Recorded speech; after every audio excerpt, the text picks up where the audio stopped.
Oi, pessoas assistentes, tudo bom? Então, como prometido, né?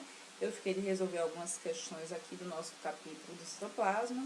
Estou resolvendo aquelas questões que foram solicitadas nas minhas vias particulares de comunicação.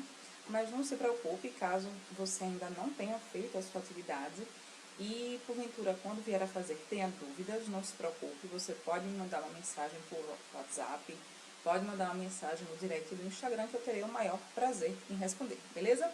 Mas vamos lá responder aqui já algumas questões. Atividades propostas, né? Questão 2. O pâncreas é uma glândula anfícrina, ou seja, com dupla função, desempenhando um papel junto ao sistema digestório na produção de enzimas, tais como amilases e lipases, e também junto ao sistema endócrino na produção de hormônios, tais como a insulina e o glucagon.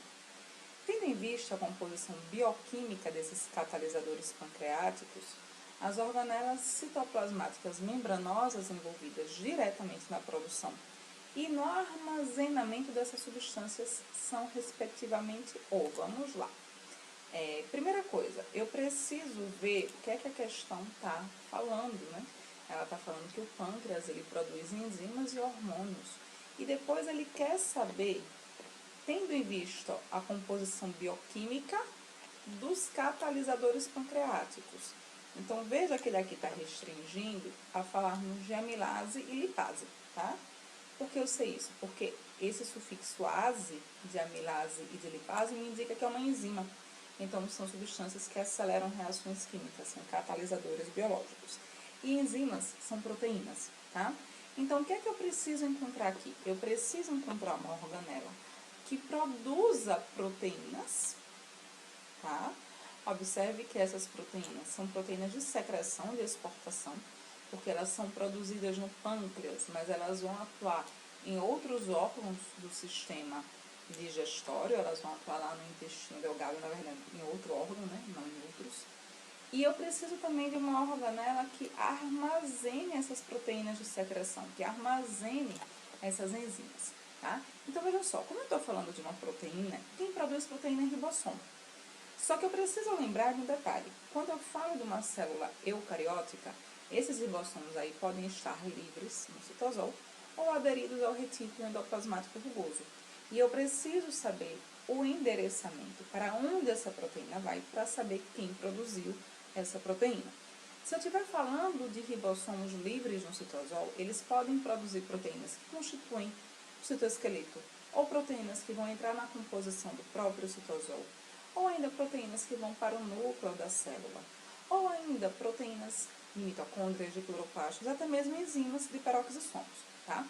Se eu estiver falando dos ribossomos aderidos ao retículo endoplasmático rugoso, aí os endereçamentos são outros, tá?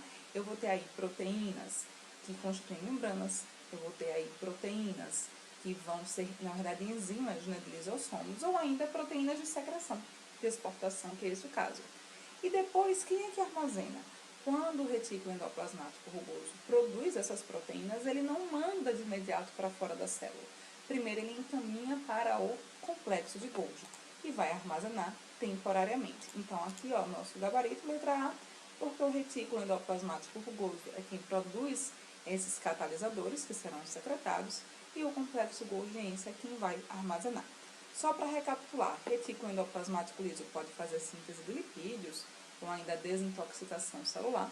Lisossomo faz a digestão no interior da célula. Ribossomo produz proteína, mas ali ele não me disse se é livre ou aderida ao retículo endoplasmático rugoso, tá?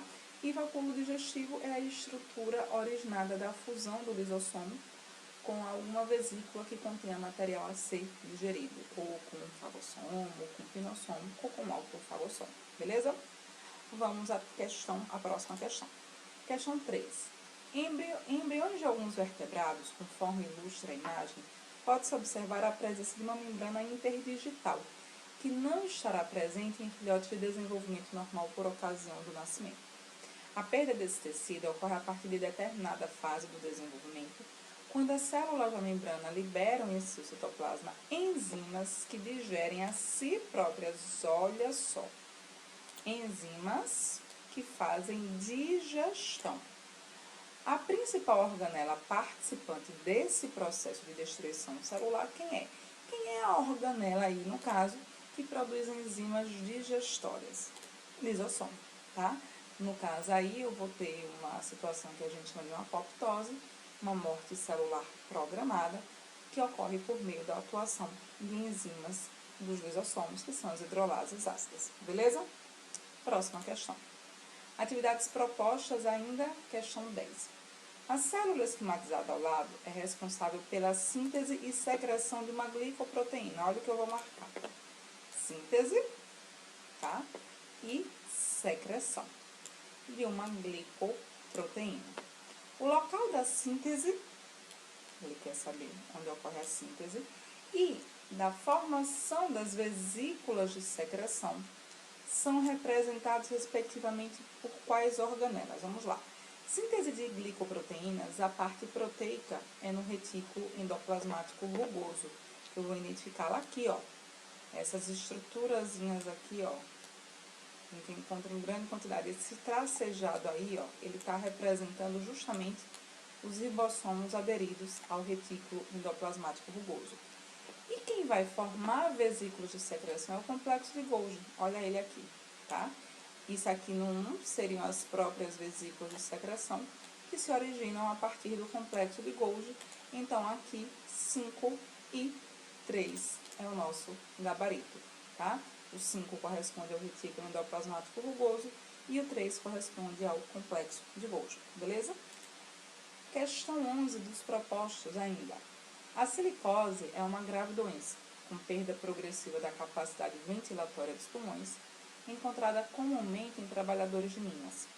Partículas de sílica destroem uma organela citoplasmática, causando extravasamento de enzimas que leva à morte celular. Qual é a organela referida? Veja só, quando uma determinada organela extravasa, libera enzimas que podem destruir a célula, eu estou falando de enzimas que podem digerir a célula, tá? Existem algumas doenças que, de praxe, eu preciso saber que elas estão relacionadas aos lisossomos, que vai ser nossa resposta aqui.